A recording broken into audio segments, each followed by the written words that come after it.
I've been working in a school as a cleaner for almost more than a year. The salary is good enough for me and the work is good.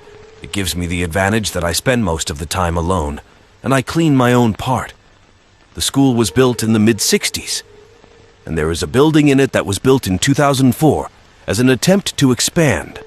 My part is the first floor of the building, and it had 11 classrooms and 7 bathrooms.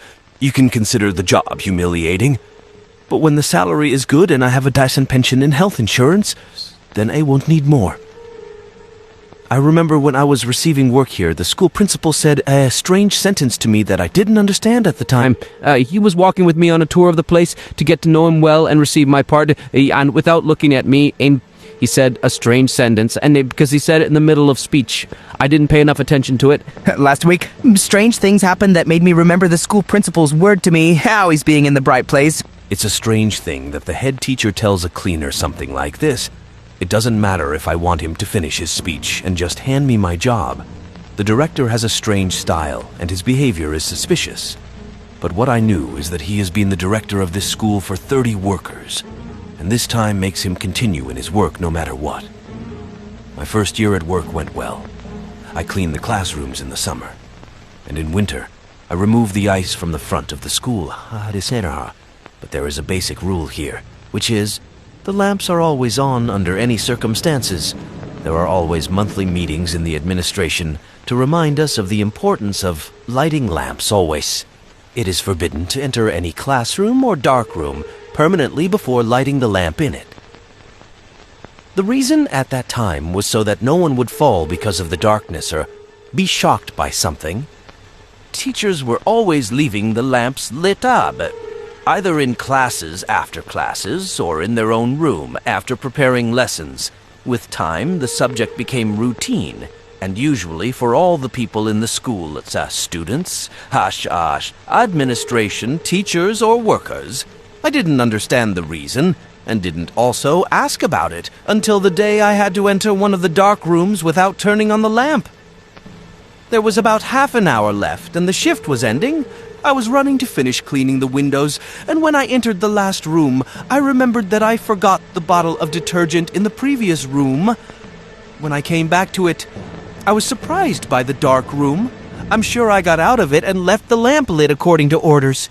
Time was passing fast, and I was in a hurry, so I quickly entered the darkness, and suddenly everything became strange. It's a strange thing that the head teacher tells a cleaner something like this. It doesn't matter if I want him to finish his speech and just hand me my job. The director has a strange style and his behavior is suspicious. But what I knew is that he has been the director of this school for 30 workers, and this time makes him continue in his work no matter what. My first year at work went well. I cleaned the classrooms in the summer, and in winter I removed the ice from the front of the school. There is a basic rule here, which is, the lamps are always on under any circumstances. I stayed in the room for only 10 seconds and then quickly got out. But during this short time, I felt something heavy presence in the room. I felt that someone was watching me. My body was trembling, and I quickly went to the last room to start cleaning it, and finished quickly. The next day, I decided to ask one of my co-workers about the rules of lighting at school. I asked my colleague, Keith.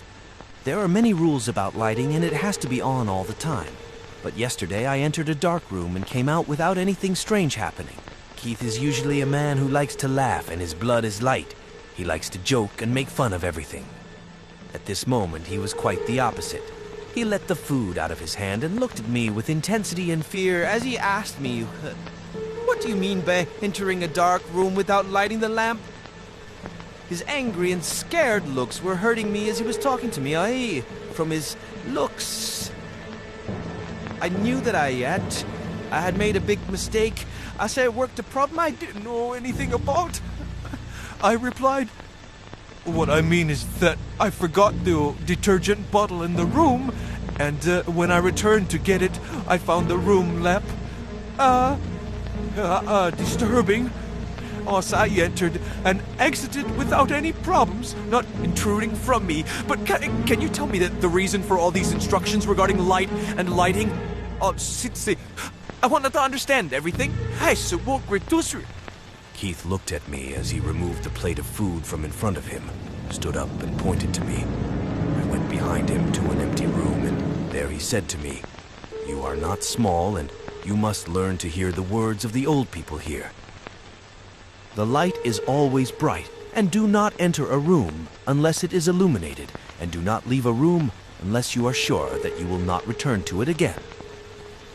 Today, you are going to clean my department, and I'm going to clean your department. I hope it's not too late." You from his words, and did not leave me a chance to respond. He'd left me and went in the direction of my department with steps all far. I finished my work in Keith's department and went back to wait for him in our room. Almost 5 minutes left, and our shift was ending. The room was empty. I wasn't worried. Keith is known to be slow. But time was passing and Keith didn't show up. I started to worry. You had to wait for him because he is the one who knows the number of the alarm with which the school will be closed after we left. And I don't want to be a little tasteless and leave and go. I waited for him for about a quarter of an hour. I came out of the room, look in the corridor. There is no one, and there is no Kath. It was almost 11:15 p.m. It was very late. I decided that I would not wait and I would go look for Keith myself. I walked with quick steps in the direction of my department. I started having questions that had no answers. Could Keith have hurt himself? Could it be a heart attack? Keith could have fallen and injured himself. When I got to my section, everything was wrong. Everything was very wrong. The whole section was dark. Keith was very strict in following the instructions, especially this subject of lighting, so I started to get scared. Turned on the corridor light bulb and started turning the lamps of all the rooms in order. I was careful not to enter a dark room, no matter what happened. But the strange thing was that the lights in all the rooms were shaking. A slight vibration, and then it becomes normal. But this is strange because it did not happen before. And his mother was in one of the rooms. He was sitting in the dark, with his head in his hand and crying. I walked towards him slowly and asked him, "Keith, are you okay?" My whole body was trembling and my heart was beating fast. Keith slowly lifted his face from his hands and looked at me. I gasped in fear and took 2 steps back quickly.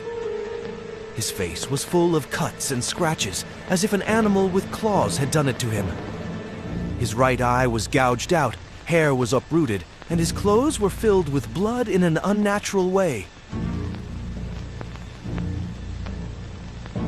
In a voice full of fear and horror, I asked him, "Keith, what's the muss? What happened?" Keith was still crying, and his whole body was trembling. I took out my phone and called for help. When the employee answered me, explained to him everything that happened in boring detail, and immediately they sent an ambulance as fast as possible. Immediately, they moved Keith inside the car. I called the school principal and told him everything that happened. He advised me in his voice filled with fear to open the school lights completely, and gave me the number of the school alarm to close the door behind me, and told me that in the morning everything will be solved. I opened the whole school lights and closed the door behind me and turned on the alarm and went. When I was going, I looked back at the school and found the lights completely turned off, although I'm sure it was fully lit. I called the principal again to tell him what happened, but he didn't answer me, and I left him a voice message explaining to him everything that happened, and he went and I was scared and terrified. The next day, I got a call from the principal in the morning saying that I was suspended from work until further notice. 2 days later, I received an official letter of dismissal from me, and I was banned from entering the school officially. Unfortunately, Keith couldn't survive the freak accident that happened to him. He died in hospital. The medical report said it was a heart attack from too much fear. Almost a month passed after the incident, and when I was near this school, I decided to order Aaliyah to look at her, especially since it was late, and I'm sure no one was at school at this time, and therefore no one would know that I came to school. It was almost 11:45 minutes, and the alarm code was with me. From the time the principal told me, I entered the school and walked. The lights all shut down suddenly. The door to the room where Keith was shot open. Keith walked out of the classroom smiling a wicked smile and looking at me with looks full of evil and hatred. He was telling me to get closer to him, and my feet were getting weak, and my mind was like a sleeper, saying, I have to go to him. But I ran fast. I ran as fast as I could away from this school. I will not return to this school again, no matter what happens. I will not return again. I will not return. Pie!